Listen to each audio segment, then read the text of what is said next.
തദ്ദേശ സ്വയംഭരണ സ്ഥാപനങ്ങളിലേക്കുള്ള തെരഞ്ഞെടുപ്പ് ഫലം വന്നപ്പോൾ മഞ്ചേശ്വരം ഗ്രാമപഞ്ചായത്തിൽ UDFന് വ്യക്തമായ ഭൂരിപക്ഷം. ആകെ 24 വാർഡുകളുള്ള പഞ്ചായത്തിൽ 14 സീറ്റുകൾ നേടിയാണ് UDF ഭരണമുറപ്പിച്ചത്.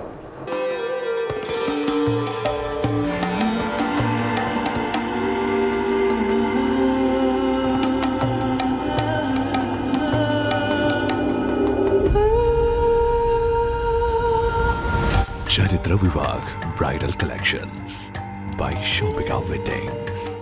തദ്ദേശ സ്വയംഭരണ സ്ഥാപനങ്ങളിലേക്കുള്ള തെരഞ്ഞെടുപ്പ് ഫലം പ്രഖ്യാപിച്ചതോടെ മഞ്ചേശ്വരം ഗ്രാമപഞ്ചായത്തിൽ UDF വ്യക്തമായ ഭൂരിപക്ഷം നേടി മികവ് തെളിയിച്ചു. ആകെ 24 സീറ്റുകളുള്ള പഞ്ചായത്തിൽ 14 സീറ്റുകൾ നേടി UDF ഭരണ സാരഥ്യത്തിലെത്തി. BJP 6 സീറ്റുകൾ നേടി രണ്ടാം സ്ഥാനത്തെത്തി. SDPIക്ക് 2 സീറ്റുകൾ ലഭിച്ചപ്പോൾ PDPയും ഒരു സ്വതന്ത്ര സ്ഥാനാർത്ഥിയും ഓരോ സീറ്റ് വീതം നേടി. ഫലം പ്രഖ്യാപിച്ചതോടെ പഞ്ചായത്തിൽ UDF ഭരണസമിതി രൂപീകരിക്കുവാനുള്ള സാധ്യത ഉറപ്പായി.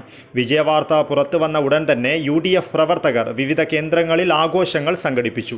അതേസമയം മറ്റു രാഷ്ട്രീയ കക്ഷികൾ അടുത്ത ഘട്ടത്തിലെ രാഷ്ട്രീയ നീക്കങ്ങൾ ആലോചിക്കുന്ന തിരക്കിലാണ്.